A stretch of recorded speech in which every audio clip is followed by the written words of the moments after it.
All right, welcome to the minerals chapter for the nutrition class. We'll get started here in just a second. Pull up the slides and we'll get going.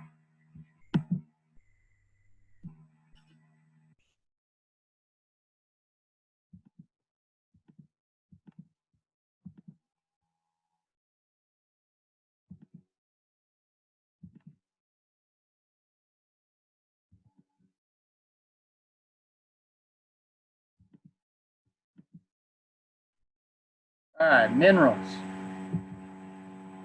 So we'll talk about how they classify minerals and describe the general roles, how mineral inadequacies and excess can occur and why each might be detrimental to performance and health. Explain how dietary reference intakes, the DRIs, and tolerable upper limit, their upper intake levels or ULs should be interpreted. Describe if and how exercise increases the need for or accelerates the loss of particular minerals. Compare and contrast the average intakes of minerals by sedentary adults and athletes in the United States.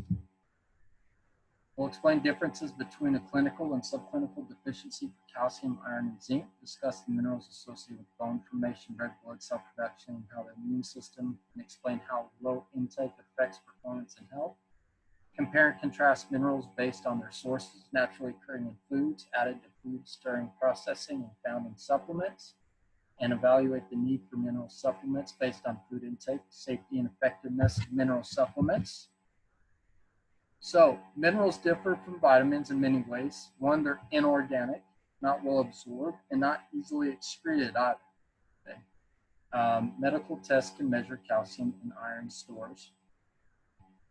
And again, that's one of the things that we tend to look into a lot, right? Is, a lot of times when you go to the doctor, they'll tell you if you've got low calcium or low bone mineral density. A lot of times is what your doctor may check on you.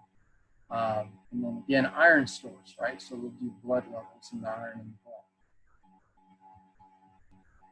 the blood. So classifications of minerals. Amount found in the body, we have macro minerals and micro minerals. So there's ones that there's a lot more of, and there's ones that you just need a little bit of. And again, it's not that they're less important by any means. All that means is that a little bit goes a long way. Okay, so that a little bit of those particular minerals just does a lot in your body, right? Functionality, so we've got proper bone formation is one that we tend to worry about a lot. Electrolytes, enzyme-related functions. So here's your macro minerals on the left and micro minerals on the right. We also call those trace. So calcium, phosphorus, magnesium, sodium, potassium, chloride, and sulfur are all ones that you'll take in bigger quantities. On the right side, we've got iron, zinc, copper, fluorine. We get that as fluoride. And again, it's one of the reasons we add that into water is it's something that it's lacking if you don't. And we don't really get it in a lot of other ways. So that's one of those things that they've added into water sources over here. Iodine, chromium, selenium, manganese, molybdenum, cobalt, silicon, boron, nickel, and vanadium. We'll talk about what they all do. All right. So for proper bone formation, you need calcium, phosphorus, magnesium, and fluoride. All right. Electrolytes are made up of sodium, potassium, and chloride. And enzyme-related functions come from iron, zinc, selenium, and copper. All right. So again, we talked about enzymes a few chapters ago when we were talking about what amino acids do. And this is some of the other things that help make up your enzymes, right? And then in the chapter when we're talking about water and electrolytes, we touched on sodium, potassium, and chloride and their roles in electrolytes and helping move water into the cells. Right? And now we're also adding in the bone formation minerals, and we'll talk about each mineral and what it does and how much you need and everything. Right? So talking about that, DRI, how much is enough? And tolerable upper limit is, I don't like thinking of how much is too much because that's not the goal in having these two. So basically, when you're looking at, you've got the, we want to be above the DRI and below the UL, we want to be in that range somewhere. Okay, it's not about being too high or too low. It's about being in that range, right?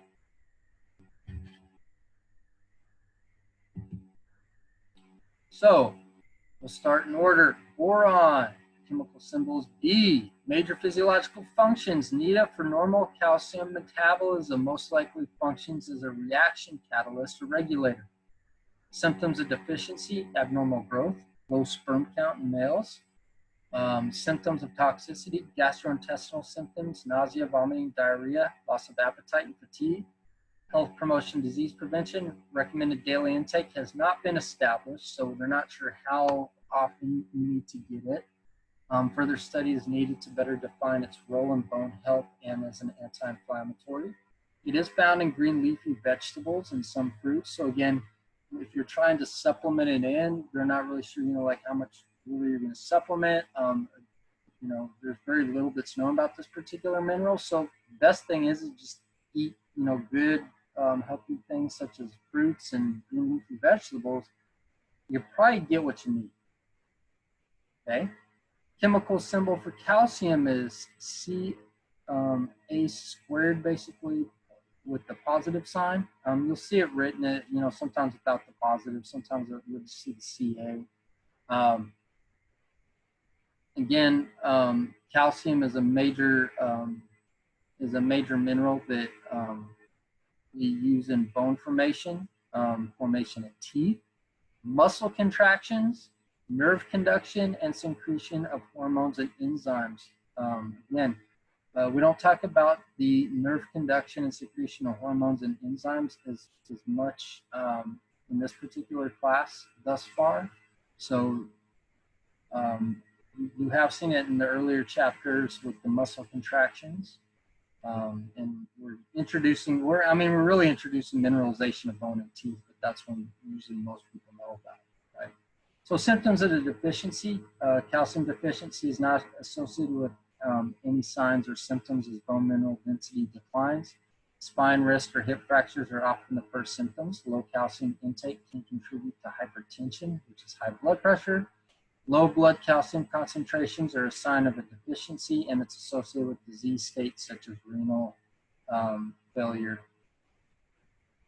Symptoms of toxicity: elevated blood calcium levels, impaired renal function again, decreased absorption of other minerals.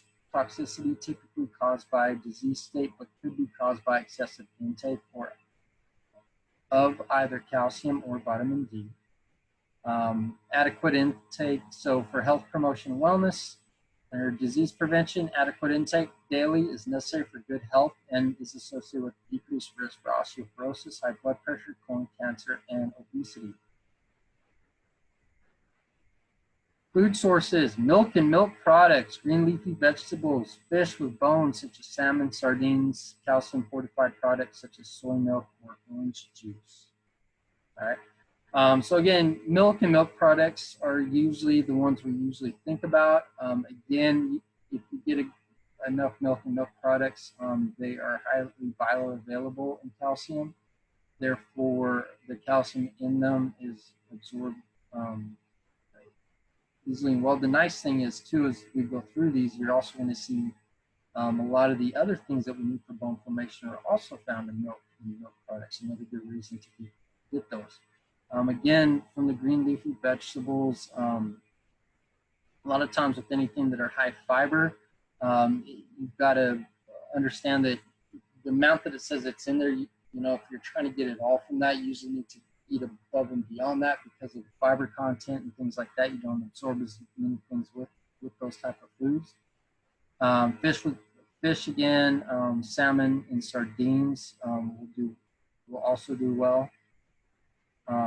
And calcium fortified products. So that's another thing. So if you get soy milk versus normal milk, one of the things is they'll fortify it with the same percentage, but the absorption from milk is much better than the soy milk. So again, you substitute in soy milks and almond milks and those type of things. Nothing wrong with that, and there's some good reasons to do that. Just understand that the amount of calcium that you're going to get from cow's milk versus soy milk or almond milk Even though the percentages say the same, your absorption rates are not, okay? Chloride, chemical symbol is the Cl with the negative sign because it is an ion instead of a cation like calcium. Major physiological function, helps maintain fluid balance. Component of hydrochloric acid, which is the acid in the stomach acid. Symptoms of deficiencies, failure to thrive in infants. Okay. Again, toxicities, no toxicity from chloride in food is reported. Rarely toxicities can occur from extremely high ingestion of sodium chloride, which is table salt. Symptoms would include vomiting, muscle weakness, severe dehydration, acidosis. Adequate intake daily is necessary for good health. And again, food sources, it's in a lot of things. Well, you know, again, table salt, you can get it that way. If you needed salt tablets for whatever reason, you could do that. But again, there's so many foods, especially anything that's packaged. You'll notice that the sodium content in those foods is usually, you know, you'll find a lot of sodium content in either, you know, packaged foods or canned foods as well. Okay. Chromium. Major physiological functions of chromium enhances insulin sensitivity involved in carbohydrate, protein, and fat metabolism. Symptoms of deficiency, rare but likely to be glucose intolerant and weight loss. Symptoms of toxicity, few side effects reported from excess chromium from foods. Adequate intake daily is necessary for good health. Chromium may improve glycemic control in those with type 2 diabetes as well. Again, nothing definitive on it, but in food sources of chromium, whole grain breads, cereals, mushrooms, and beer.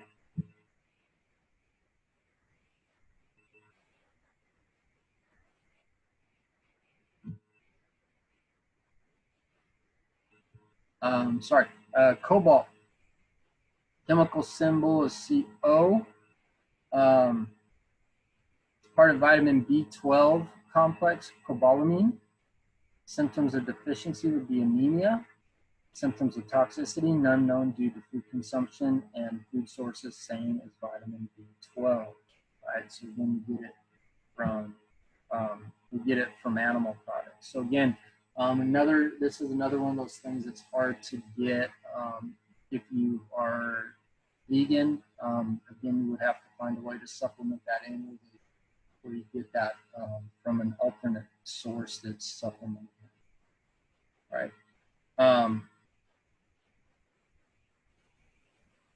Copper is part of copper-containing enzymes role in normal hemoglobin synthesis.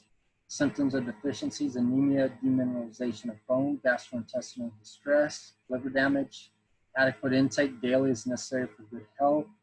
Found in seafood, things like green vegetables. You know, there's a lot of sources. There's some different sources you can find copper in.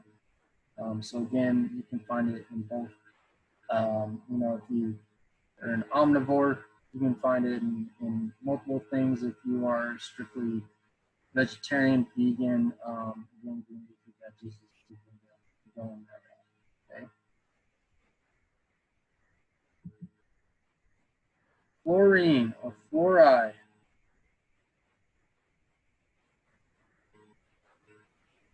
Major physiological functions, component of bones and teeth, strengthens bone crystal and resists tooth decay when taken in proper but not excessive amounts. Symptoms of deficiencies, dental caries, osteoporosis. Symptoms of toxicity would be mottled teeth, so you'll have like kind of, you know, have nice smooth teeth and you'll have some like kind of excess growth. Also, weird thing is you'll have fragile bones, right? And joint pain. Health promotion, disease prevention associated with less dental decay and greater bone strength. Food sources, fluoridated water and fluoridated vitamins. So again, you know, when you take like Flintstone vitamins and some of those, they'll have fluoride in them. Again, you may, folks that don't use tap water and things like that for anything might have trouble with it. And again, the more that you rely on bottled water, and especially I know some folks maybe live in areas where the tap water may have other issues, and so that's why you don't use it. But again, if you're completely reliant on just bottled water, you may not be getting fluoride, so you may have to figure out another way to get that in. Okay. Iodine, and what we use, the major physiological function for that is synthesis of thyroid hormones. Symptoms of deficiencies, mental retardation, impaired growth and development, goiter, which is an enlargement of the thyroid gland, and inadequate thyroid hormone production. Symptoms of toxicity, thyroid-related medical problems, health promotion and disease prevention, adequate intake daily is necessary for good health. And again, food sources, iodized salt, saltwater fish, mushrooms, and eggs all have iodine in them. Iron, major physiological functions, component of hemoglobin, which is necessary for oxygen and carbon dioxide transport. Component of enzymes necessary for cellular use of oxygen, immune system functions. Symptoms of deficiency, fatigue, loss of appetite, reduced resistance to infection. Symptoms of toxicity, GI distress, and those who overabsorb iron, excess iron storage in liver and subsequent liver dysfunction can occur. Hemochromatosis. Health promotion, disease prevention, adequate intake daily is necessary for good health. Always keep iron supplements away from children, prevent accidental overdose, and never self-prescribe iron supplements due to the risk for iron overload. Food sources, so those that are well absorbed, sources would be clams, oysters, liver, meat, fish, poultry. Lesser absorbed would be dried beans and legumes, green leafy vegetables, dried fruit, and iron fortified grains. So again, the way you look at this, again, I know, and if anybody's out there that's watching this, that is a vegan, understand when I keep bringing up if you're a vegan, I'm not picking on you by any means. I understand many of you make that choice based on a conscious effort, and I can respect that and understand that.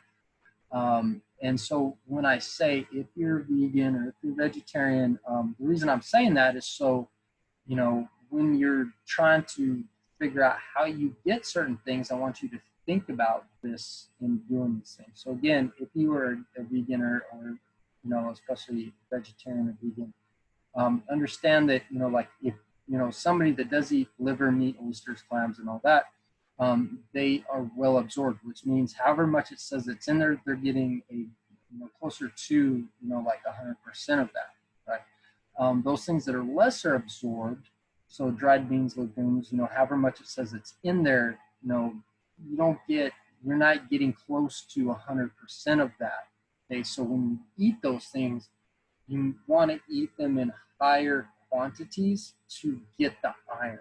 Right, so instead of eating like, say, 1 cup of it gives you like so much iron, you may need to eat 1.5 cups to really get that much iron, if that makes sense to you. Okay, so again, that's why I say these things. It's actually, just trying to help you out with, if you're on a diet like that, I'm just trying to help you out so that you can get all the things that you need. Right. Magnesium is needed for bone formation, component of more than 300 enzymes in your body. Symptoms of deficiency, muscle weakness, confusion, and loss of appetite, diarrhea. Hold on. All right. Found in green leafy vegetables, beans, legumes. Again, you can see all those listed there. Manganese. Major physiological function, role in bone formation, necessary from proper carbohydrate, protein, and fat metabolism. Symptoms of deficiency, not likely, but could result in impaired growth and metabolism. Symptoms of toxicity could result in elevated blood manganese, nerve tissue. Found in nuts, dried beans, whole grains, and some veggies. Molybdenum. That one's always hard to say. You can get the B and the B put together. Major physiological function, component of 3 enzymes. deficiencies. We've never seen reports in humans apparently. Symptoms of toxicity, minimal effects in humans, impaired growth, weight loss in lab animals. Food sources, legumes, whole grain nuts. Nickel may be a component of some enzymes, may enhance iron absorption, but few studies have been conducted in humans. Deficiency not known. Toxicity, GI distress associated with nickel poisoning from accidental ingestion of large doses. Found in legumes, nuts, whole grains. So again, what does it do? They're not exactly sure. They think it may do those things, but it hasn't been able to be proven without a doubt. So that's what we go with. Phosphorus, component of bone, component of phospholipids, helps maintain normal pH, part of ATP, inorganic phosphates, made up of this, involved in cellular metabolism. Symptoms of deficiency, impaired growth, bone pain, muscle weakness. Symptoms of toxicity, impaired calcium regulation, calcification of the kidneys, again, kidney stones, possible reduction in calcium absorption, and food sources widely found in foods, especially in animal foods. And potassium, major physiological function, intercellular cation, proper cell function. Symptoms of deficiency, severe deficiencies, hypokalemia, so low blood potassium resulting in cardiac arrhythmias and muscle weakness. Moderate deficiencies contributes to hypertension, calcium loss from bone. Toxicity, most people rarely excrete potassium in urine, so toxicity is associated with impaired potassium excretion, which can result in hyperkalemia, which is high blood potassium and risk of cardiac arrhythmias. Potassium is actually one of the major components of the cocktail they use for lethal injection. So if you get it in a very high dose, it can, it's lethal, right? That's why they call it, so it can be lethal to you. So again, it's one of the main components of that. Health promotion, disease prevention, adequate intake daily is necessary for good health. Low intake is associated with high blood pressure, glucose intolerance, and increased risk for kidney stones. Found in veggies, especially green leafy, dried beans, peas, orange juice, bananas, melons, so on and so forth. So you can find it in a lot of things. Again, to get a lethal dose of potassium, I don't believe you could actually eat that much.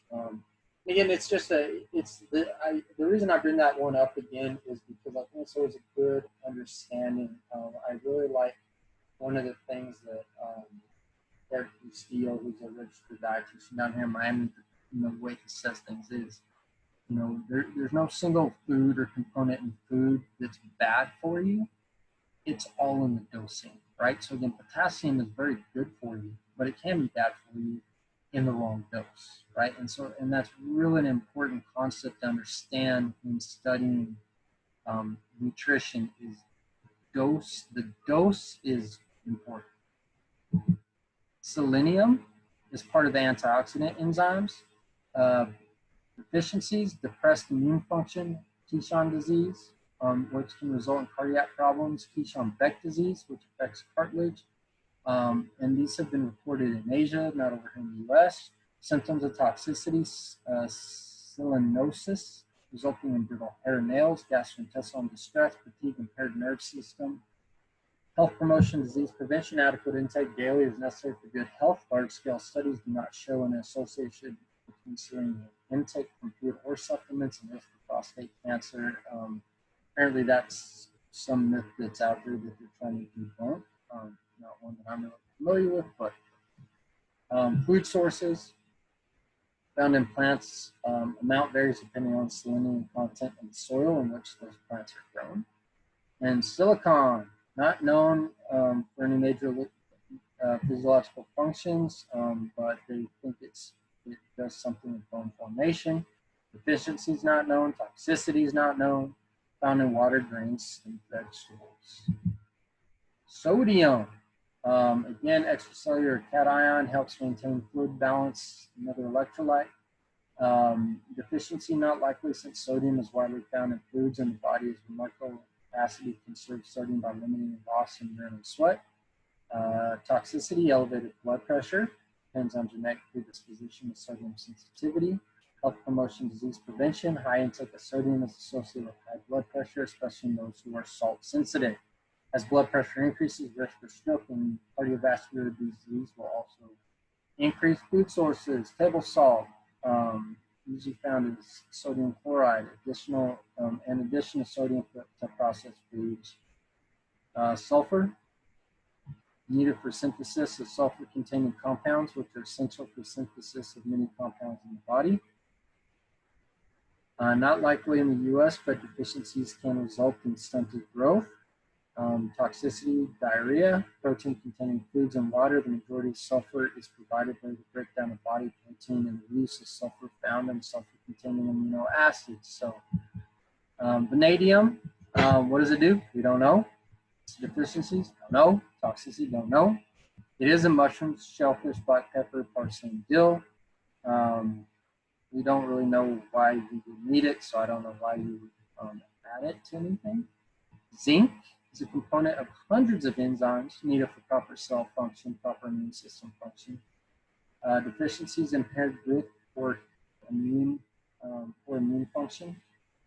Toxicity, again, one of those things, if you don't have enough, bad immune functions. If you have too much, immunosuppression, increase in high density lipoproteins, and impaired copper metabolism. Health promotion, disease prevention, adequate daily intake is necessary for good health. Mild zinc deficiency is associated with immune system dysfunction. Animal foods, for example, meat, milk, and whole grains have them. So if we go back through, you can see all the different ones and their needs, what they do. All right, and a lot of these are found together. So like chloride, iodine, and like sodium are all ones that you might find in the same area that you have iodized salt. Okay. So again, this is the DRIs and the ULs of the different ones.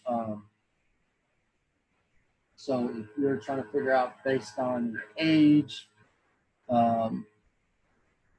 you know, this gives you some ideas. Again, you'll see some of them, the dietary or the DRIs.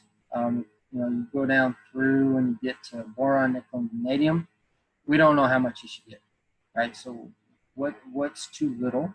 We don't really know. You know, again, it's not really well established what they do. You know, with chromium, we don't have an established upper limit. Potassium, we don't have an established upper limit. Again, you know, so kind of staying in a, you know, like a good range. You know, again, with ones that don't have an established upper limit, doesn't mean you just go nuts with it or anything. But again, you know, if you're well above the DRI, you're probably fine. Okay. So what does exercise do on mineral requirements? Well, mineral loss in sweat and urine can be greater in athletes just because of the turnover problem. Small to moderate losses can be offset by dietary intake, and larger losses may need supplementation. So again, this is going to be a case-by-case basis. This doesn't mean all athletes need to supplement minerals. This doesn't mean all athletes in certain sports need to supplement minerals. Because again, the dietary needs of each person is going to be different. Some people may be under dietary restrictions, so they may need to supplement. Other folks may get plenty, so even though they're now increased their workouts and things like that, they may not have increased it enough to where they actually need to get more in. Might have been getting enough to stay in that nice range. Mineral deficiencies and toxicity. Again, the body wants to stay in homeostasis, so generally maintained by adjusting absorption and excretion. If storage is high, absorption will decrease. If storage is low, absorption will increase. Hormones and other mechanisms are also influential on that as well. Okay, so your body tries to take care of this on its own. Again, in the age of having supplements and the ability to over supplement certain things, you know, you might be able to overstep and overload what the body can handle. So that is a possibility, but again, for the most part. And this is level of adequate mineral intake from foods for Americans. So again, this gives you an idea of what we're doing well in, what we're not doing well in. Again, these stats are over 10 years old now, so it'd be interesting to see what the new stats are, if we're doing better in some of these, or we're doing worse. Excuse me. To see how, see if anything's changed over time. Right. So factors influencing mineral absorption: age. As we get older, it generally decreases with age. Now, this is one of the things you especially hear, with folks, is that, especially when it comes to calcium and all the ones for bone mineralization, is that as you get older, your ability to absorb calcium in particular gets lower. So, folks have this idea, well, if you can't absorb as much of it, I guess you don't need it. But the problem with that is, it's in older ages where you develop osteoporosis. So just because you're absorbing less of it, that doesn't mean you don't take it in. And, at older ages, you actually have a greater need for it. So what that may mean for some, again, trying to get more of it. And then the other thing is doing things that influence bone reformation, such as weight-bearing exercises, can be very important in helping to try to fight off osteoporosis as we age. Right? Again, gender is going to vary with the minerals. In general, guys tend to, like we usually say, guys versus girls, we tend to give them higher amounts of certain things that they need, based on the fact that most of the time that, when we're looking at body sizes and things like that, guys are usually bigger and things. And again, metabolisms can be higher sometimes in males, depending on energy and everything else. So again, it's one of those things that, a lot of times we usually say, all right, guys have more weight, they're taller and everything else, they need more of it. Again, it's going to be a case-by-case basis, because there are some girls out there that are 6 foot whatever, a lot bigger, and there's some guys out there that are like barely over 5 feet tall, and they're little skinny guys. So, when you see those numbers and it says, okay, generally guys need this much and girls need this much, and you've got to think about, okay, do I fall more into a small guy category, or normal size, or large guy category? Am I in a small girl category, normal, or large size, right? Genetics, I skipped life cycle stage. Growth states really increase absorption. So in children, they absorb more, right? So especially when they're in the growth spurts and things, they'll absorb more. So infancy, childhood growth, puberty, and pregnancy are all major stages. For that, genetics varies with the individual. Absorption could be low, normal, high, or excessive. General and gastrointestinal health, poor health, especially poor GI health, can result in poor absorption. Presence of deficiency states generally results in increased absorption. The amount consumed in foods, higher intake usually results in greater absorption. Right? Presence of other minerals in food reduces absorption to a small degree. So some minerals might make it, like take in several minerals at the same time. Some may make it harder for others to be absorbed, is what it's saying. And so in food, we don't see that as much, because usually it's really amazing how a lot of times foods have just what you need, and a lot of things are very complementary. Where you may see this is when you're taking supplements, because you're now taking in things that don't naturally come in, maybe same foods together, or even like foods that you usually eat together, things like that. Right? Presence of food in the GI tract generally enhances absorption. In compounds found in foods, so phytic acid, oxalate, insoluble fibers are known to inhibit absorption. Soluble fiber enhances absorption. Some compounds enhance absorption. So, for example, lactose aids calcium absorption. Vitamin C aids non-heme iron absorption. In chemical form of the mineral, most minerals have a chemical form that results in greater absorption, and some supplements and fortified foods contain these chemicals. So the average mineral intake by military adults and athletes, men typically consume more minerals than women. Many men and women do not consume an adequate amount.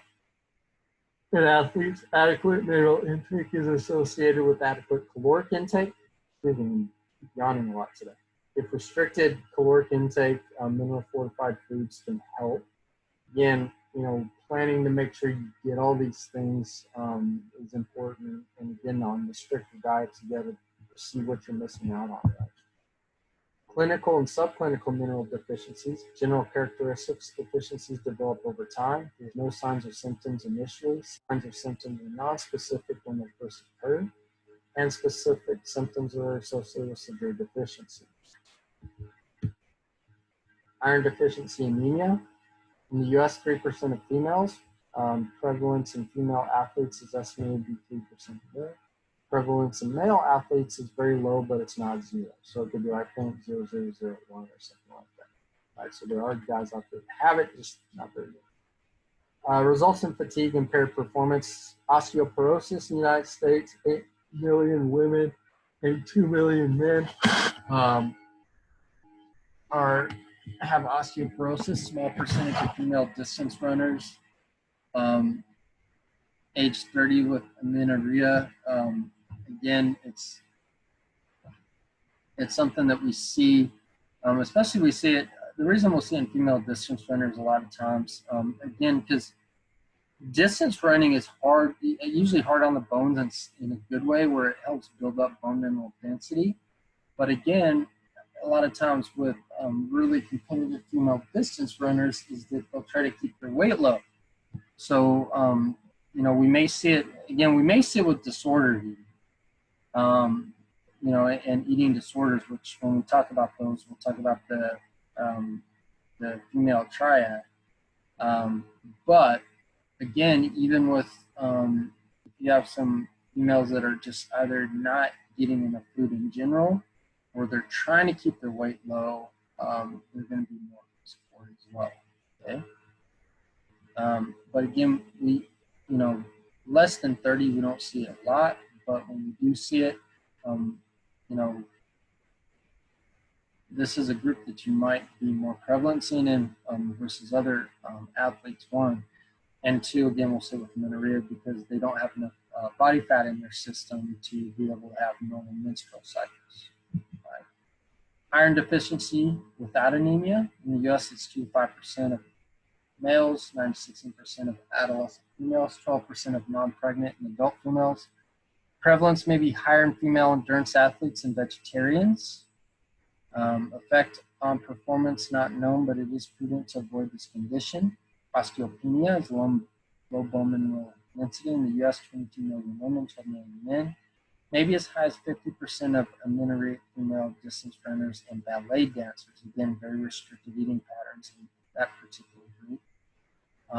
And also both groups are higher, they have a higher percentage for possible eating disorders versus a lot of other, not sports for runners, but, I guess in the arts, ballet, dancing has a high group of possible eating disorders as well.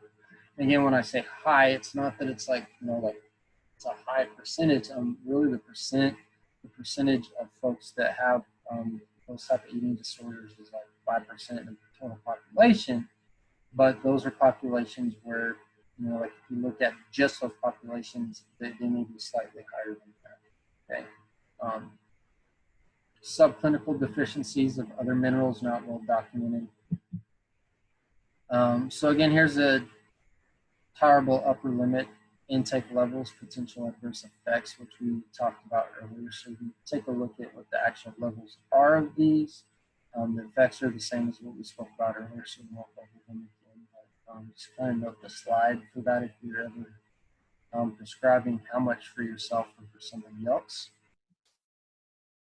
Examples of high potency multi-mineral supplements, how they stack up to the DRIs.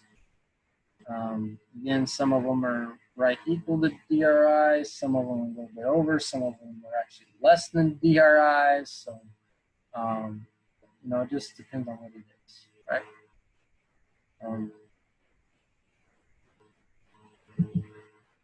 So roles of minerals and bone formation, again, bone growth and turnover, bone forming minerals and bone remodeling. So again, when we fix bone, you know, like when you're trying to strengthen your bone, some of the things that go on there is that one, you've got to break down components of it.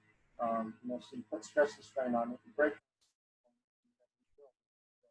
it, right? So we've got minerals are a part of all those processes, right? Increased length and thickness during childhood and adolescence. So again, a lot of bone growth and turnover happens during that time. Increased mineral content until about age 35. And then we have slow mineral loss after about that age. And again, each person is different. Some people, it may start earlier, others may be later.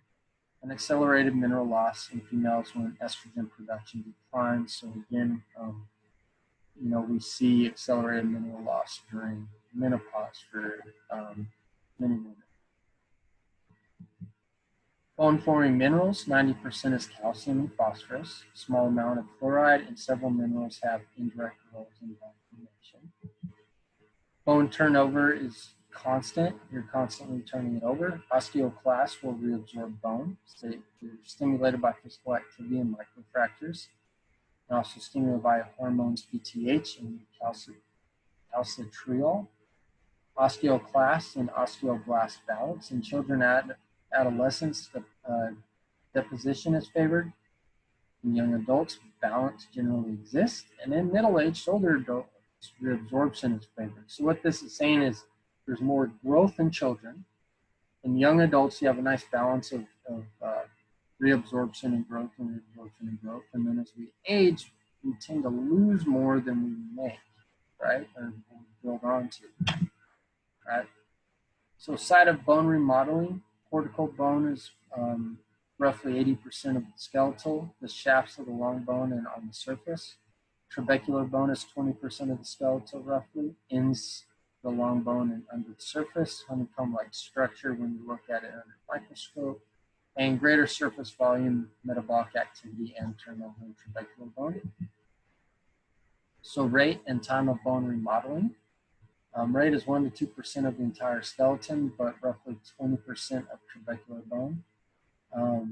About 1 million active sites each day. A lot of activity going on, even though you don't really know what's going on. Length of time in children, it takes weeks. In young adults, around 3 months. In older adults, anywhere from 6 to 18 months. All right, so calcium regulation. So this shows how calcium is regulated and how we use it through bone, and then it moves its way back. It moves its way through the bloodstream, the parathyroid gland, to the bone. Also from the parathyroid, it'll go to the kidneys, either from the bone or from the kidneys. It'll be reabsorbed, pumped back through the blood and back out. Okay. Calcium homeostasis, regulation of calcium in blood and extracellular fluid, primarily controlled by PTH, critical for proper nerve and muscle function. Fast calcium exchange. Excuse me, PTH activates calcium pumps and membranes surrounding bone fluid. Calcium is mobilized from bone fluid, not mineralized bone. PTH stimulates calcium reabsorption in kidneys and increased GI absorption. All right, so calcium balance, total absorption, distribution, excretion, different from calcium homeostasis, but related. Increased or decreased absorption and excretion as needed, and bone turnover is balanced under normal conditions, right? So again, remodeling, reabsorption, remodeling, reabsorption under normal conditions, you got this nice balance. Again, in younger populations, there's more building, and older populations, there's more reabsorption. And then again, under restricted feeding and diseases, or any of those things can play into the body being unbalanced in this, where either you got too much building, more than likely what we usually see is too much growth, right? Long-term low calcium intake, bone turnover is not balanced. Low calcium exchange, PTH stimulates dissolution of the bone. Increased osteoclastic activity decreases osteoblastic activity. Calcium and phosphate released from the bone, and over time, integrity of the bones will decrease. All right. That's why grandma and grandpa, as they age, everybody's always worried about, bone fractures and falling and things like that. Because as we age, we see these things increase. And again, if you don't have strong bones to begin with, or you're not good about getting calcium in to begin with, it just increases those risks. Okay. So here's the DRIs for calcium and vitamin D. Okay. So peak bone mineral density, highest lifetime bone mineral density on trabecular bone is usually around age 30, cortical bone by age 35. 40 to 60% is genetically determined, right? So, like your mom says, oh, you just big bone. That's kind of true. Your genetics can play a big role in whether or not you've got, some strong bones. And again, the other thing is too is good, healthy lifestyle that increases the need for bone reformation is going to be critical as well. Also, adequate calcium, vitamin D intakes are going to be part of that. And when you choose exercises, you want to do weight-bearing exercises. So again, like if we're thinking weights, things like squats, deadlifts, anything that's really compressing on the majority of the bones in the body are going to be super helpful in that. High impact exercises such as jumping and strength training, and then running is an impact exercise. All those are very important in bone reformation and rebuilding.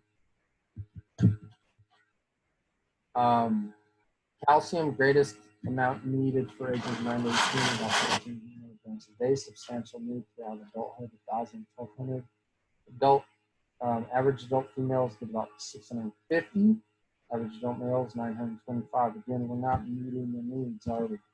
Vitamin D, 5 micrograms daily until age 50. Need increases with age, so 10 micrograms ages 51 to 65, 15, ages 70 and above. Conversion to active form declines, and exposure to UV light also will decline with age.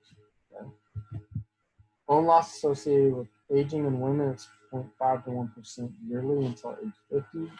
When estrogen deficiency hits, that increases from 1 to 2% yearly. In older men, it's around 1% per year. Diet-related calcium supplementation after age 35 has limited effectiveness. So it has effectiveness, it's just not that much from what, like when you read different reports, it's not like huge, nothing that blows your mind, I guess, really insane, right? In women under 50 and most men, adequate calcium, vitamin D intake slow the loss of bone calcium. The first 10 years after menopause, calcium supplementation has a small positive effect. And in women after age 70, calcium supplementation is beneficial. Again, absorption rates and things like that lessen as you get older. So, exercise, high intense weight bearing activities are going to help reduce bone loss. Resistance training is going to help reduce bone loss. And again, so you see, it's one of those things like, you'll go to, say, the Y or someplace. And you may see a lot of little old ladies out in the pool doing the water aerobics. Now, again, the reason they do that is because a lot of them, they have joint dysfunction. So being in the water and taking weight bearing and bouncing off the joints makes the joints feel better.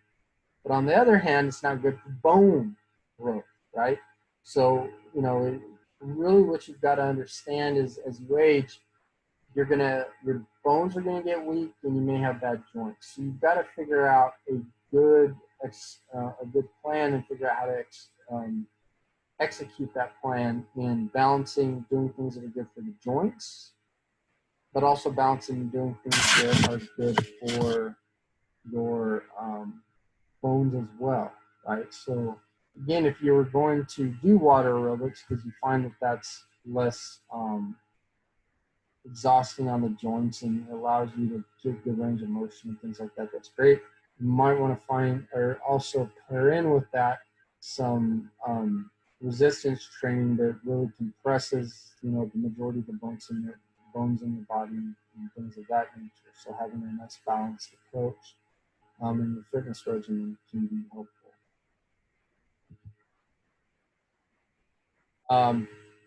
Again, bone loss associated with lack of estrogen, powerful influence on osteoclast and activity, generally associated with menopause, and it's also present in some young female athletes. So again, just be aware of that because that can be an issue that an athlete you're working with can have. So dietary strategies for adequate consumption of bone-related minerals.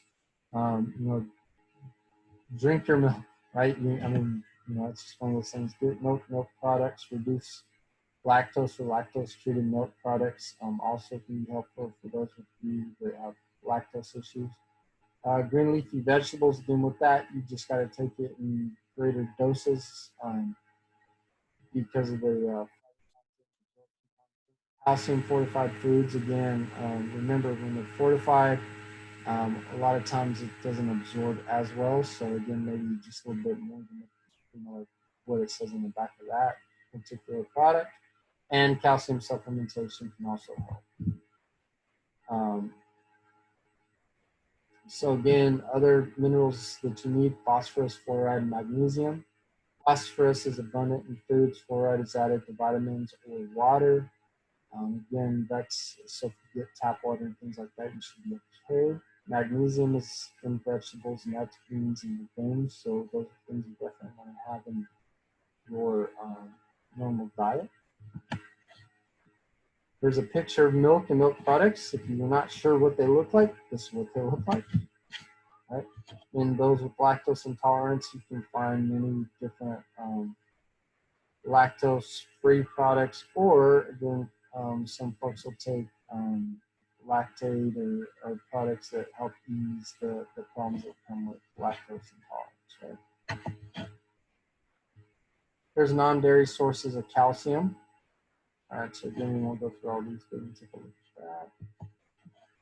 Dark green vegetables with good non-dairy sources. Again, with the fiber in those as well, you just, like your serving sizes may be a little bit higher if your goal is to be more calcium.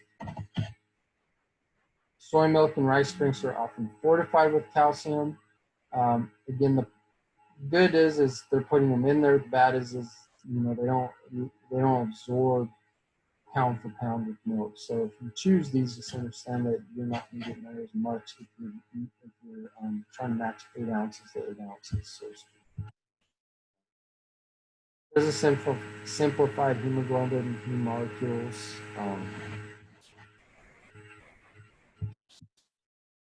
So nutritional, non-nutritional anemias. So nutritional anemia, iron deficiency, vitamin B12 deficiency, folate deficiency. Non-nutritional aplastic anemia, red blood cell production is depressed. Hemolytic anemia, red blood cells are destroyed. And sickle cell anemia, red blood cells are abnormally shaped. They kind of look like half moon shapes under the microscope like that. And anemia can result from the deficiency of any nutrient needed for red blood cell production. So zinc or copper or any of the other components we've talked about so far can also cause that as well. Iron-related blood tests, so you can get hematocrit test, hemoglobin test, ferritin, transferrin, so on and so forth. And so hematocrit will test the proportion of red blood cells in the blood plasma. Values vary with altitude. Then there's your normal values. Again, you'll be below those if you are iron deficient. Hemoglobin, iron-containing protein, red blood cells, values vary with altitude. Again, there's your normal values. Ferritin is the amount of iron stored. Again, it's normal values. Transferrin, the amount of iron being transported. There's normal values. Serum iron, the amount of iron in transferrin. Here's your normal values, transferrin saturation, proportion of the transferrin carrying iron, and total iron binding capacity, capacity to bind iron with transferrin, indirect measure of transferrin, again, normal values there. Iron deficiency anemia and performance. Iron deficiency anemia impairs performance. VO2 max declines. Endurance capacity will thus decline. And the effect of iron deficiency without anemia on performance is unclear. Prevalence of iron deficiency anemia in athletes, unlikely in most males, infrequently seen in adolescent males or male endurance athletes. Some medications induce bleeding and loss of iron. Greatest risk is for menstruating females, and athletes with low caloric intake are at a greater risk as well. So diet strategies for adequate consumption of blood-related minerals. Again, adequate energy intake. You know, if you got a good, well-balanced diet, you're getting all your energy, you probably be fine. Variety of iron-dense foods. Heme animal sources are better absorbed than non-heme, which are plant sources, and vitamin C increases iron absorption as well. Here's some food sources known to have iron in them. And that Kashi Golden Crunch is in a lot of pictures in there. So again, here's some different heme sources and the amount of iron in them. At the bottom, you see the non-heme sources and the amount of iron in each of those. And again, the absorption rates in the heme sources versus the non-heme will be greater. Immune system function minerals. Zinc, widely found in cellular enzymes involved in various immune functions. The daily recommended the dietary reference intake is 8 milligrams a day for females and 11 for males. Most endurance athletes do not meet the DRIs. Supplemental zinc can interfere with iron and copper absorption though.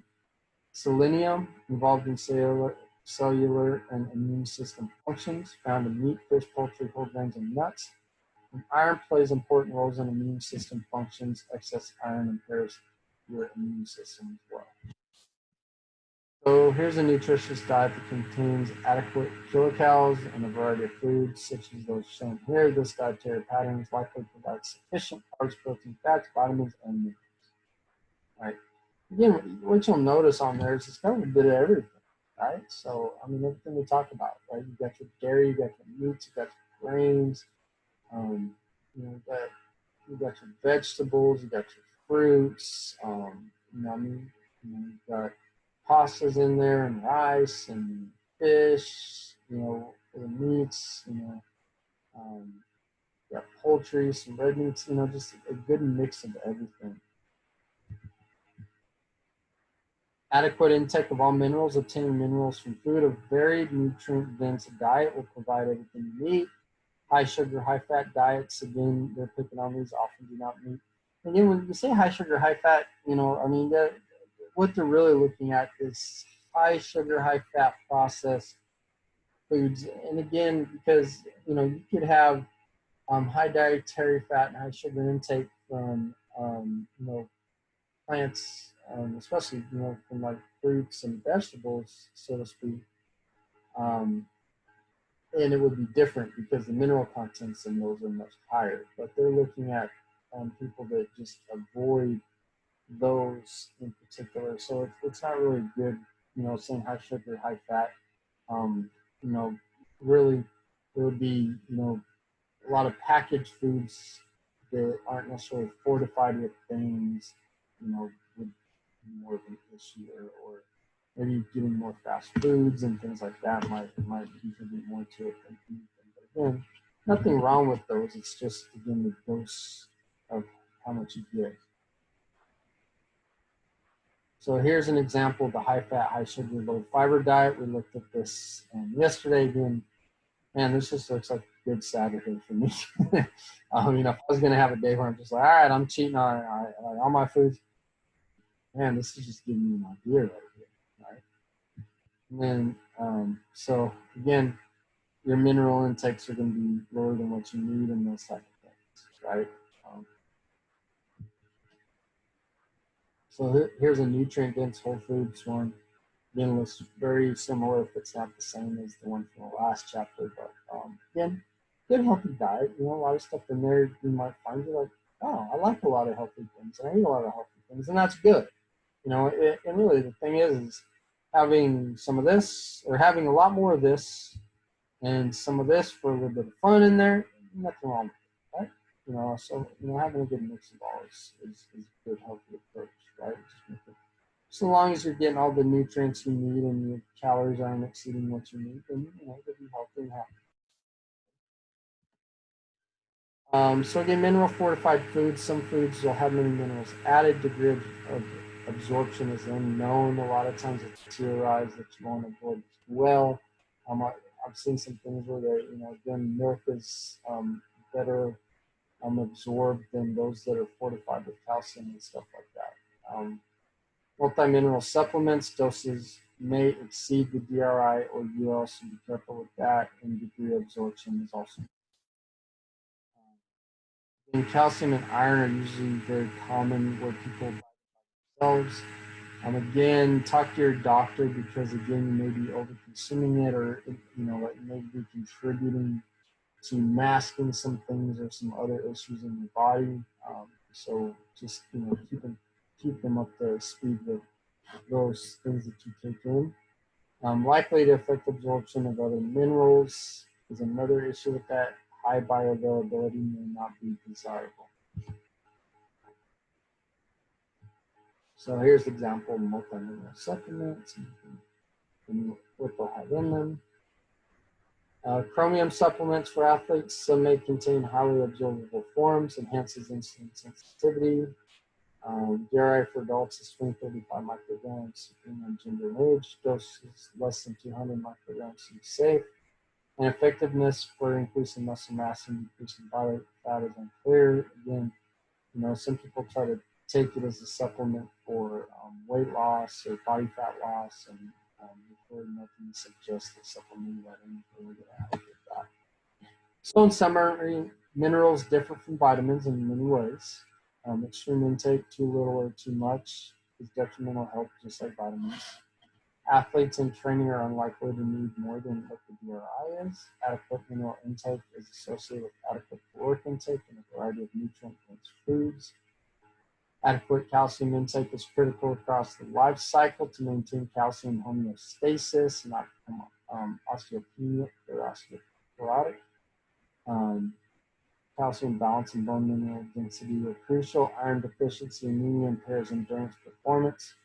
And a food first, supplement second policy serves athletes well. They said that in the last chapter. And again, it really is. I mean, you should try to have good nutritious foods that are, you know, rich in nutrients. And again, your absorption rates of things are usually better in foods than in supplements as well.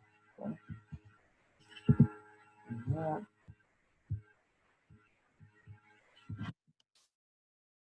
again, mineral chapter, if you have any questions, we're going to go over it again in our Blackboard Live session, so we can answer any of that there.